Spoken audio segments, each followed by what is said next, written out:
diretor do Centro de Investigação, Joaquim Veracílio Serrão, professor Martim Vicente Rodrigues, meu passado amigo, há muitos anos. Há muitos anos. Ilustre assistência, permitam-me que cumprimente de uma forma especial, por razões de escola, o meu ilustre colega, Rui Figueiredo Marques, que eu estava muito longe de ver aqui, ter o gosto de o ter aqui presente. A minha intervenção, eu esforçar-me-ei por ser o mais breve possível, já sei que tenho 45 minutos, mas se o Sr. Professor me permita, depois poderemos abrir a assistência para qualquer dúvida que haja ou alguma coisa que achem interesse em perguntar. A minha comunicação tem 4 razões essenciais. A primeira é solidarizar-me com a visita do Santo Padre a Portugal, uma vez que eu trabalho com documentação pontifícia há muitos anos. Achei que era bom fazer esta referência e fazer um pequeno trabalho, um pequeno estudo sobre esta matéria. A segunda razão que me levou a escrever este pequeno texto prende-se com o tema da minha investigação essencial, a investigação essencial na qual dei os primeiros passos há 50 anos, pasme-se, dirigida pelo Sr. Professor Dr. Cónigo de Jesus da Costa. Em terceiro lugar, porque acho que é importante sempre sublinhar a importância decisiva da cidade de Coimbra, que é a segunda diocese do nosso país a ser restaurada, a primeira é Braga, num processo de independência de Portugal. E, finalmente, a última coisa, mas não das últimas, o facto de homenagear também, modestamente, o Sr. Professor Joaquim Veracílio Serrão, de quem fui uma amiga dileta e que muito admirei, que me recebeu sempre com grande delicadeza, tratando-me quase como igual, eu que era apenas uma pobre assistente ou recém-doutorada na Academia Portuguesa da História. A base da documentação utilizada, como é fácil de ver, é em latim. E, maioritariamente, a razão é que a documentação pontifícia. Às vezes, eu vou utilizar algumas expressões em latim que terei imediato cuidado de traduzir. Mas algumas são tão simples e tão fáceis que poderei abster. Permitam-me que comece à boa maneira da documentação pontifícia com uma citação de um documento. É uma bula. Uma bula é um documento pontifício que se chama assim por causa de ter um selo redondo. Portanto, é uma bula. E a bula diz isto: considerare debetis ut per Dei gratiam luceatis inter fidei Christianae inimicos quasi luminaria mundi. Eu já vou traduzir. A cidade de Coimbra fora sempre considerada pelos monarcas leoneses, desde a primeira reconquista cristã do século IX, um lugar de prestígio. Situada no limite sul daquele reino, mas dotada pela natureza de excepcionais condições para a atividade agrícola e pecuária, viu-se obrigada a travar uma luta permanente contra os mouros. Não esquecer que Coimbra ficava naquilo que no reino leonês se chamava Extrematura, isto é, o limite, a fronteira.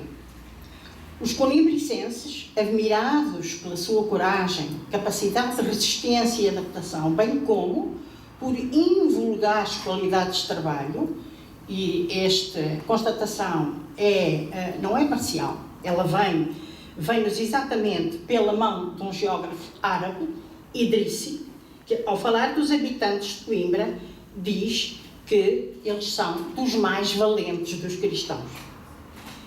Estas qualidades a que me referi acham-se patentes em diplomas daquela época, em particular nas escrituras de compra, venda, doação, e já no século XII, nas excepcionais prerrogativas fixadas no texto foral concedida à cidade pelo Conde Henrique em 1111. A somar à consideração que os coniglicenses usufruíram junto às autoridades civis, os condes presores da cidade e o reis leão e religiosas, o bispo desta diocese, juntou-se na primeira metade do século XII o reconhecimento público da Santa Sé. Em 2 documentos pontifícios daquele século, o Santo Padre distingue os filhos de Coimbra com expressões de profunda admiração, pouco comum naquele tempo, relativas a tais protagonistas. E a expressão é milites Christi. Eu já vou explicar porque é que a palavra milites tem uma conotação altamente positiva. A primeira reconquista da cidade, em 878, e a apropriação de um amplo território envolvente, bem povoado e relativamente valorizado, com população de bom nível, encheu de orgulho o rei leonês Afonso Magno. A tarefa de alta confiança de organização e defesa do território foi entregue ao conde presor Hermenegildo Guterres, que, estreitamente aparentado com a família real, era casado com Dona Hermesinda Gatões, prima co-irmã do monarca, recebeu nesta zona de fronteira uma fortuna imensa. Porém, ao invés do que possa julgar-se, e pelas razões que acabámos de apresentar, não foi necessário trazer gente do norte, do reino cristão, para repovoar o território. Pelo contrário, é exatamente da cidade do Mondego que os povoadores são levados para norte, como documenta a toponímia. Vejam só, Coimbrões, no tal concelho de Vila Nova de Gaia. Ou mesmo Coimbra, ainda mais para norte, no concelho de Vila Verde. Assim, o cunho moçárabe dos seus habitantes mantém-se praticamente intocado. Atestam-no os seus nomes, meio cristãos, meio árabes. Como? Vou citar apenas alguns. Galib al-Karaki, conhecido por João Pérez. Aqui percebemos o moçarabismo, mas tem 2 nomes. Martinho ibn Atumaki ou Zoleim al-Malaki. O mesmo acontece com a toponímia. A maior parte daquele admirável legado encontramos-lo atualmente na cidade de arredores. E volto a dizer, vou dar apenas exemplos. Al-Medina, Al-Megue, Adémia, Al-Carraques, Al-Malaguês, Ar da Zubra.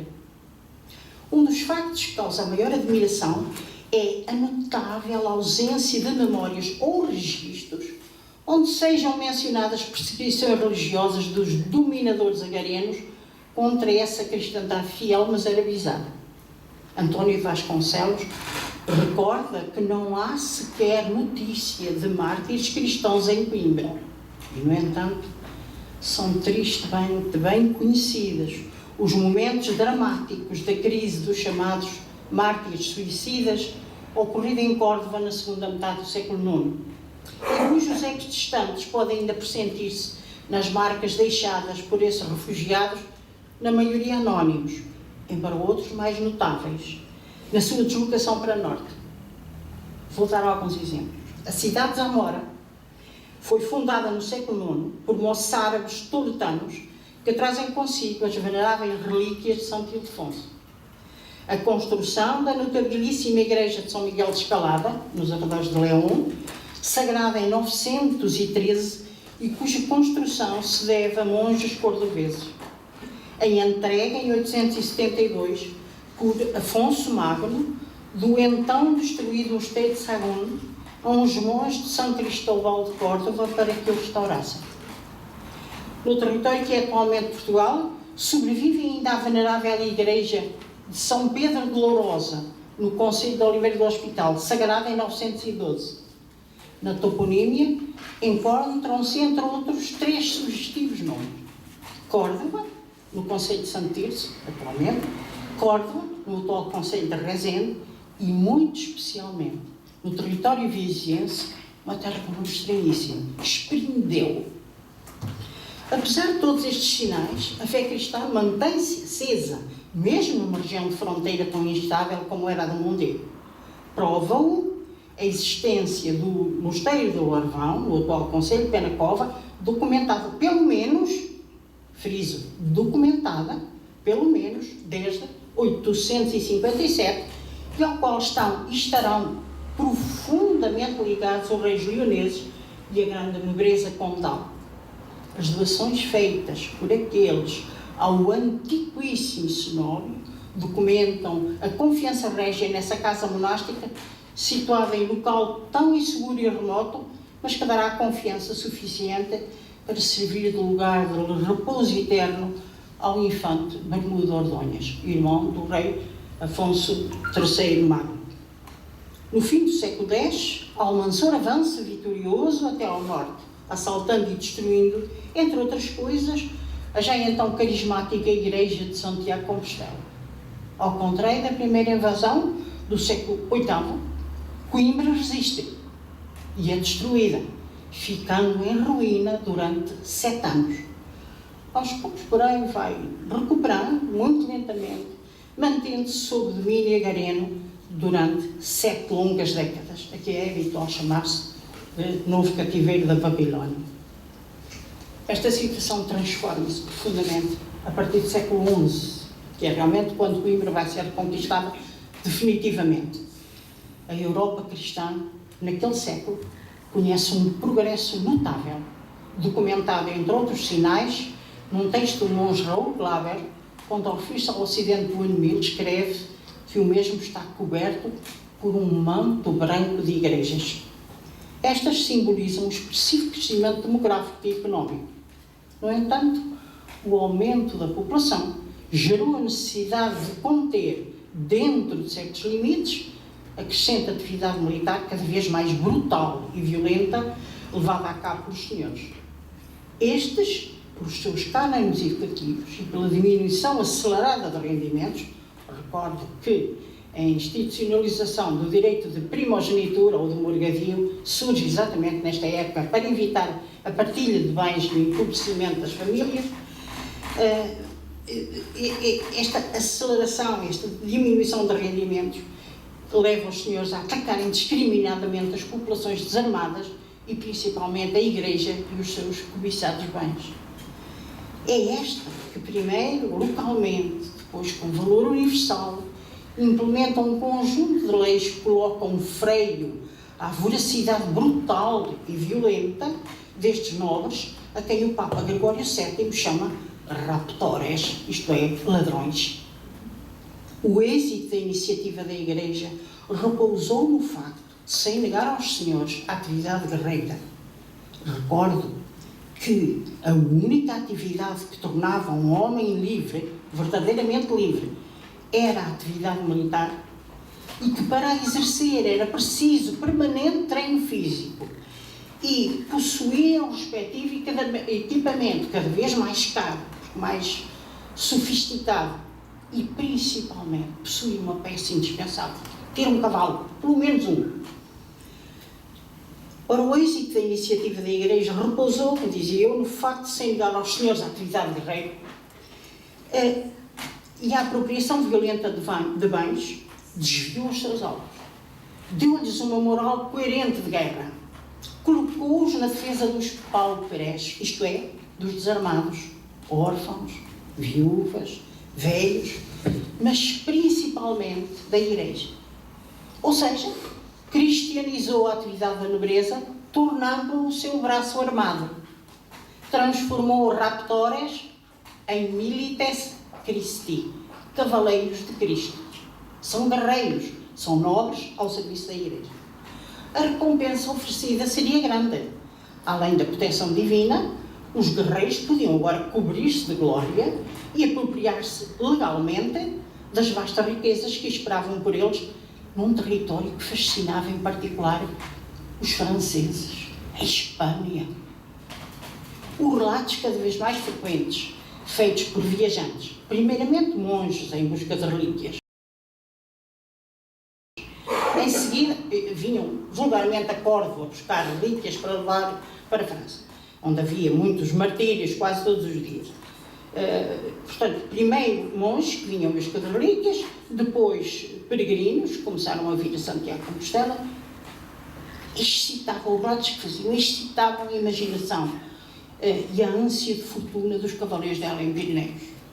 A Espanha era um mundo de riquezas infindáveis, de mouros detentores de cofres cheios de ouro e joias, de palácios deslumbrantes. Eu recordo aqui, só como exemplo, o célebre palácio nos arredores de Córdoba, da Medina Hazar. E estes palácios tinham sumptuosos jardins. E de cristãos estranhos. Eram os cristãos muito estranhos que havia na Península Ibérica. Para o mundo e além Pirineus, a cristandade ibérica entendia-se e pactuava demasiado com os muçulmanos.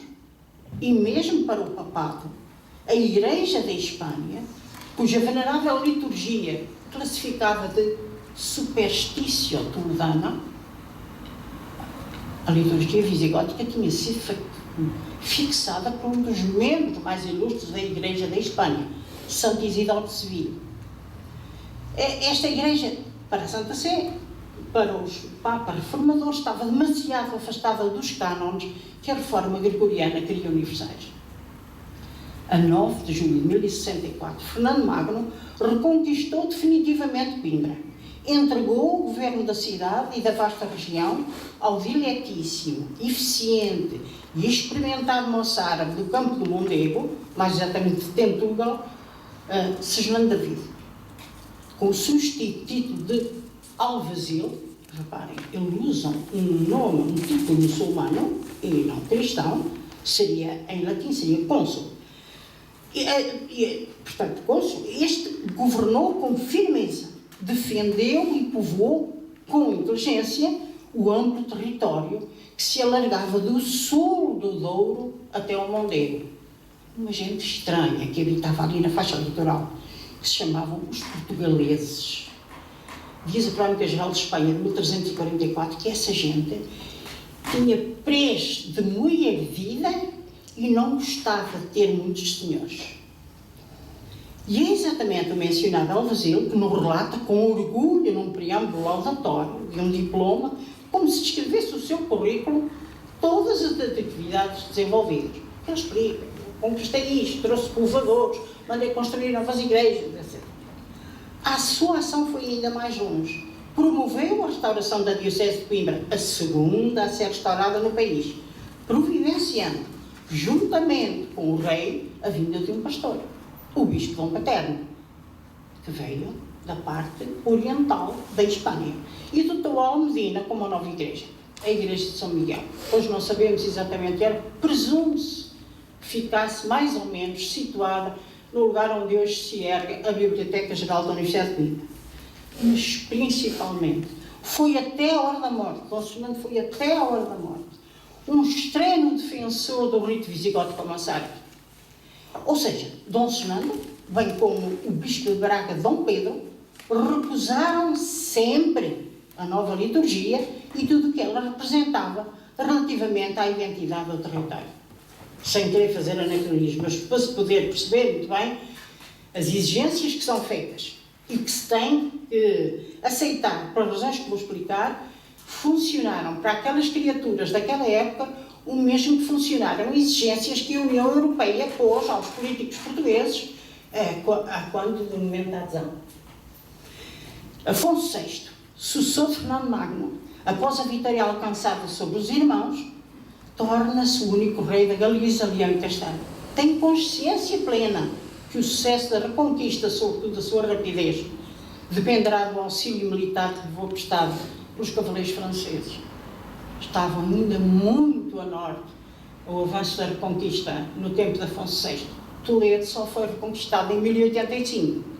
A parte mais ocidental era Coimbra, em 1064.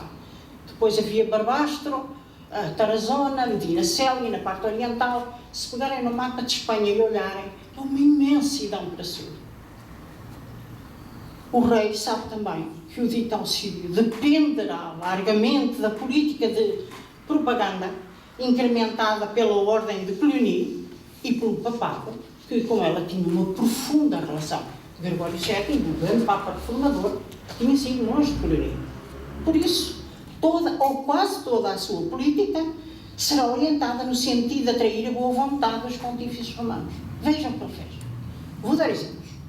Em 1073, Afonso VI doou a Cluny, o mosteiro castelhano de Santo Isidro de Las Doimas. 5 anos mais tarde, mesmo o rei impôs a reforma gregoriana, a reforma cluniacense, ao mosteiro de Sagún, sem, no entanto, o submeter à poderosa casa monástica francesa.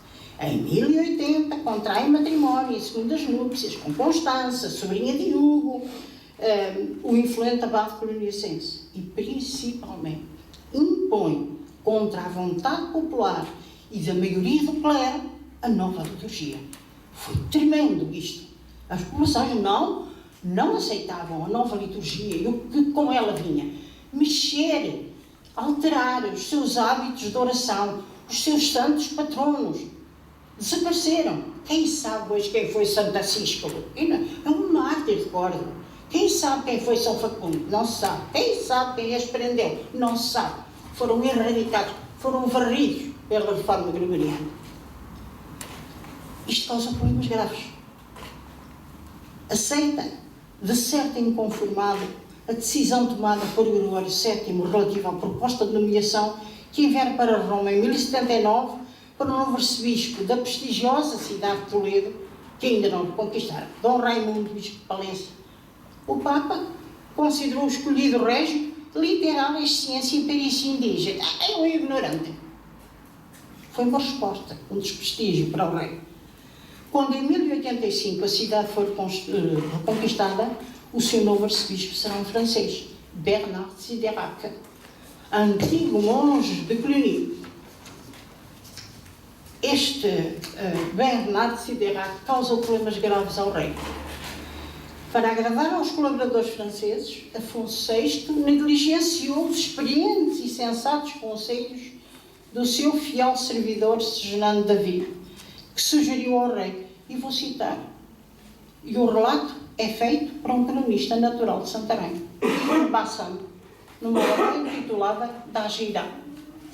Diz-lhes, ou escreveu, Dom Segismundo aconselhou o seguinte: não has de encontrar outras gentes que mantenham próspera a cidade de Toledo, nem encontrarás um governador que te obedeça melhor que Ibn Dielnum. Estende as tuas asas protetoras sobre os habitantes e atrai os seus tributos em troca da sombra que lhes esteja.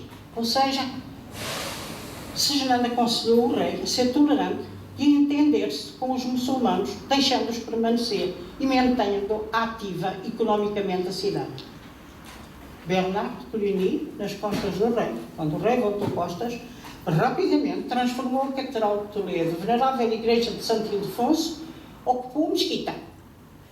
Ali se instalou e sagrou no dia da Apariciones Virgens, ou seja, a 18 de dezembro. Em seguida, participou no cerco de Alcalá com tal violência, foi a violência, entenda-se, com mortes violentas, que o Santo Padre se viu na necessidade de lhe aconselhar moderação.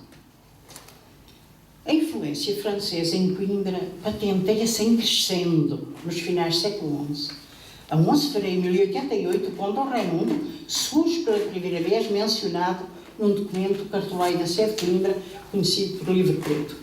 6 anos mais tarde, 24 de fevereiro, o dito conde subscreve o documento afirmando-se Dominante Colimbrie et omni Galeciae, Senhor de Coimbra e de toda a Galécia. Entenda-se por Galécia tudo que vai desde a Corunha, lá em cima, até a Extremadura, até ao Mondego. A 13 de novembro de 1094, Dom Raimundo e sua mulher Dona Urraca, atendendo às carências materiais da sede de Coimbra, doou-lhe o mosteiro da Vacariça, no atual concelho da Amelhã, com todos os seus bens. A doação do venerável cenóbio dos arredores de Coimbra é um diploma impressionante. Raimundo, revestido com toda a sua autoridade, vejam, gracia dei comes torcios Galécia Dominus, pela graça de Deus, conde e senhor de toda a Galécia. Procure imitar Afonso VI, doando um antigo, rico e prestigiado mosteiro de tradição monástica visigótica, implementando assim a reforma gregoriana. Com este fim, desloca-se à cidade do Mondego, acompanhado por uma notável comitiva. Sua esposa, Dona Urraca, filha do imperador de Toledo, esta expressão imperador, se quiser depois no fim eu explico porque é que é usada, que vem por sua vez acompanhada pelo presbítero Pedro, seu professor. Entre os ilustres membros da comitiva, nobres e eclesiásticos, destacam-se dois nomes, que são os subscritores do documento: Dalmácio, bispo de Santiago de Compostela, e Diogo Gelmírias, que certamente grande parte dos senhores já ouviu falar. Este Gelmírias é cônego da catedral e mais tarde o seu poderosíssimo arcebispo, que foi o notário do diploma em Efeso. A excepcional importância desta doação está inequivocamente expressa na grande solenidade com que se revestiu.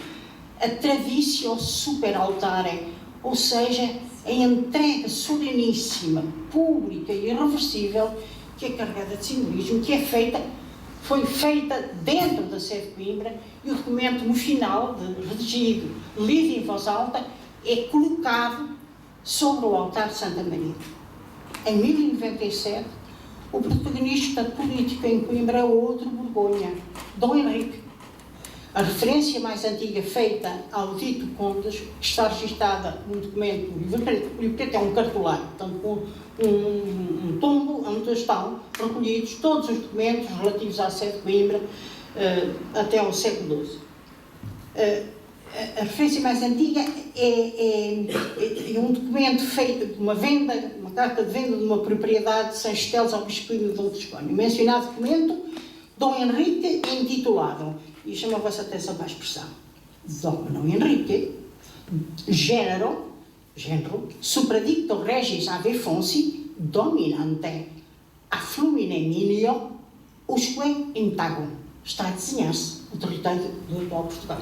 Ele domina a flumine minio, desde o Minho, usque intago. Já vem para baixo. Além da defesa e expansão do território que lhe for confiado, Dom Henrique prossegue diligentemente a implementação da reforma gregoriana na região de Coimbra. A 29 de junho de 1109, juntamente com sua mulher, Dona Teresa, considerando as carências materiais da sede desta cidade, concedem-lhe o prestigiado e carismático mosteiro de Lorval. Neste diploma, de que existe ainda o documento original, Dom Henrique subscreve como Comes et Tocius Portugalis Dominus, conde e senhor de todo Portugal. Porém, a sua esposa, que patenteia na intitulácio a dignidade de que depende afinal a de Dom Henrique, Tarácia Ildefonsi Imperatoris Filia. Ele era apenas o administrador do território. Ela era a domina, a senhora. À semelhança da doação do mosteiro da Vacaríssa, também este diploma é feito com traditio super altare Santa Maria. Dom Henrique protagoniza, ou pelo menos tenta fazê-lo, a ambição de Cluny. Instalar-se completamente na Espanha, nos seus mosteiros e igrejas, nos seus centros de poder e nas famílias reais. É justamente este anseio de poder que leva os dois Borgonha, genros de Afonso VI, a combinar entre si, secretamente, cerca de 1105, a divisão do reino do sogro. É o chamado pacto sucessório.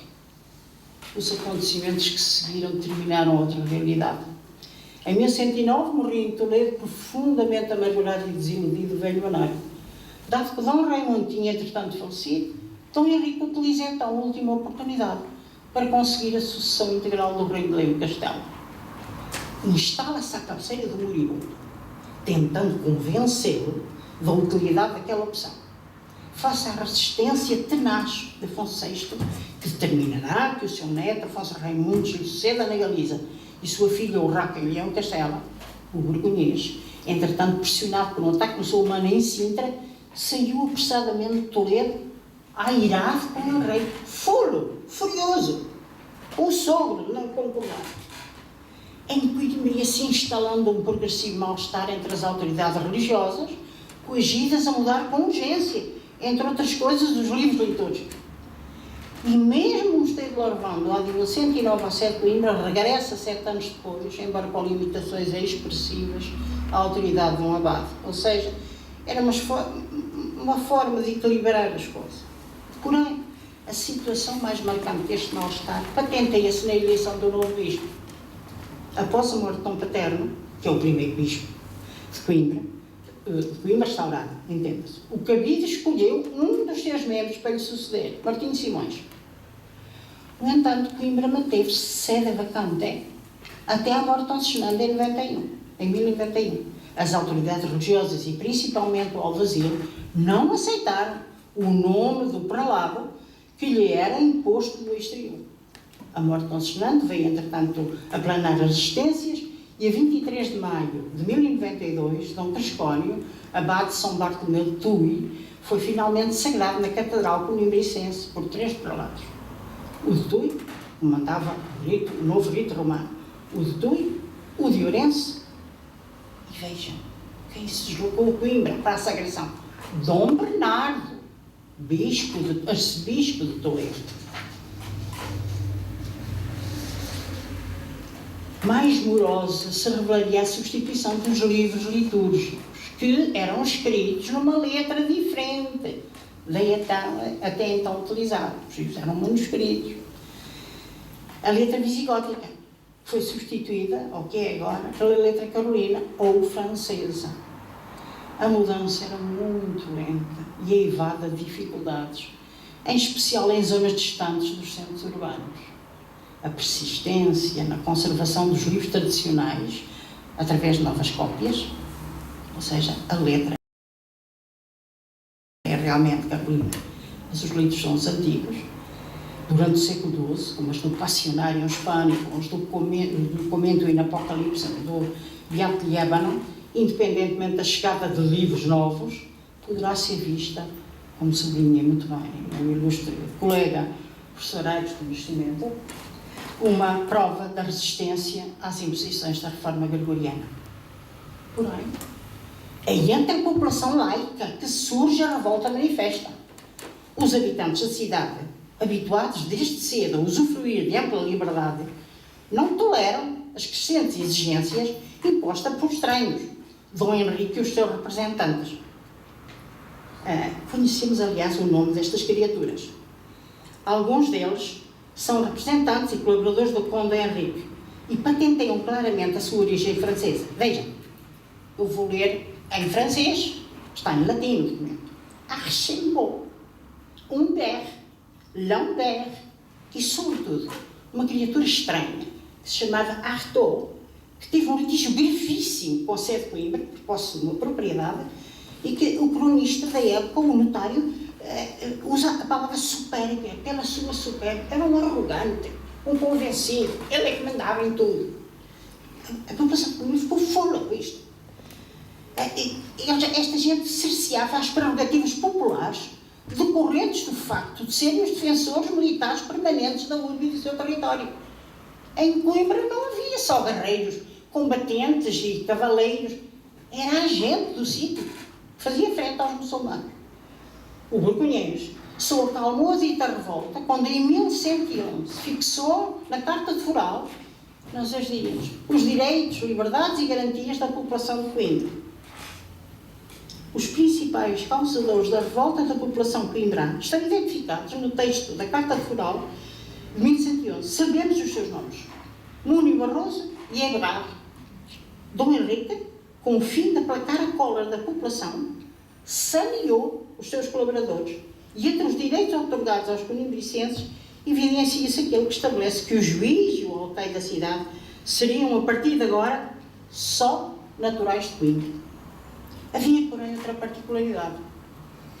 Muitos destes conimbricenses combatiam a cavalo, facto que lhes dava um prestígio expressivo.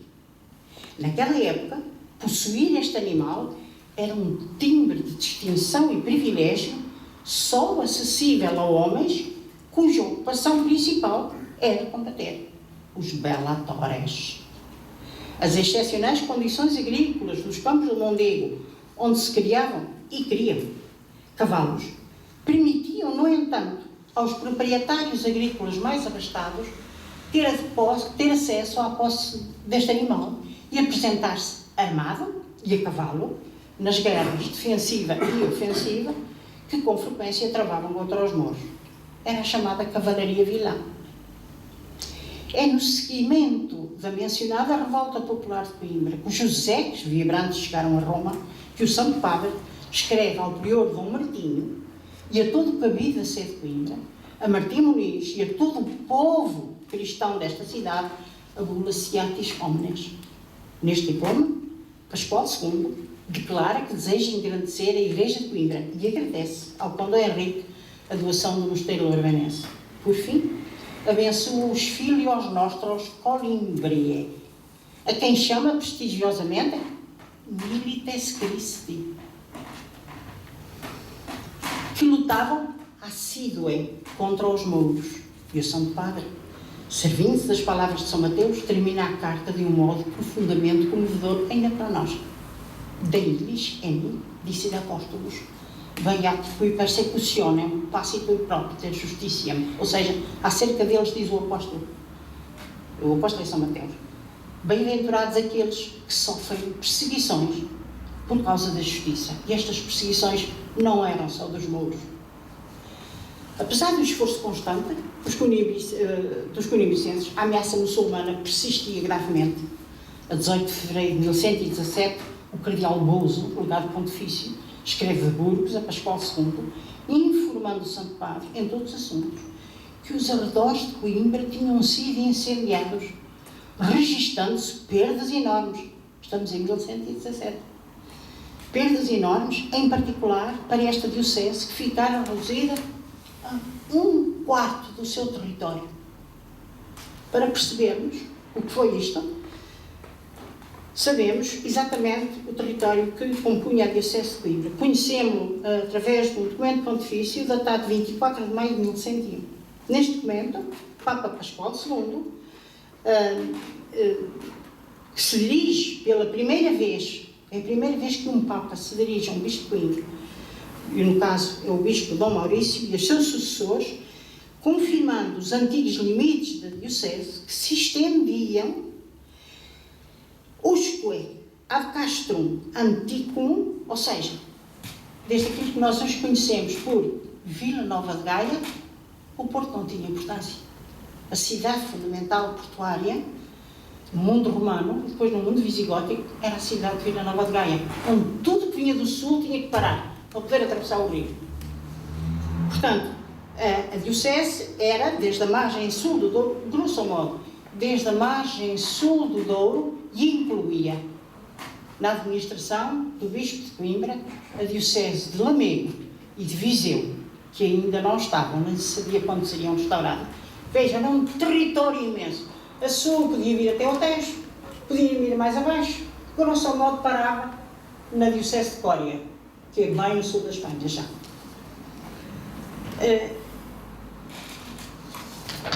E vou concluir. Habituados ao convívio com os muçulmanos, os conibricenses enfrentaram corajosamente os mouros infiéis, mas souberam adaptar-se com inteligência aos agarenos.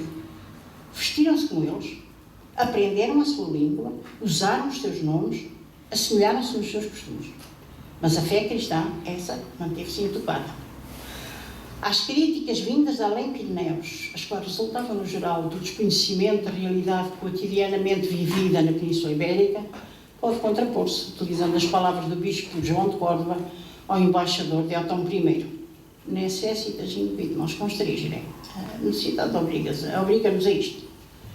O espírito de tolerância viria, aliás, das autoridades religiosas, em particular do insigne mosteiro de Santa Cruz desta cidade. A vida de São Teotónio ilustra com clareza essa preocupação, ao relatar o modo como o santo prior admoesta ao rei Dom Afonso Henriques, aconselhando a libertar os cristãos, e vou citar, a que na língua vulgar se dá o nome de moçárabes, os quais, segundo as leis da guerra, tinham sido reduzidos à escravatura. Dom Teotónio, conduído, face a tantas dezenas de homens e de mulheres e de crianças, a todos os que quisessem ficar em Coimbra, deu-lhes um lugar para morarem em torno do mosteiro e alimentou-os durante muitos anos. Os congregantes de Coimbra poderão considerar-se como aquela família religiosa que tentou uma verdadeira síntese entre a tradição moçárabe meridional e a influência francesa. Não a procedente da Aquitânia, muito mais intolerante, mas a vinda da Narbonense, que colocou o seu centro espiritual em Jerusalém, de certa maneira por oposição a Roma.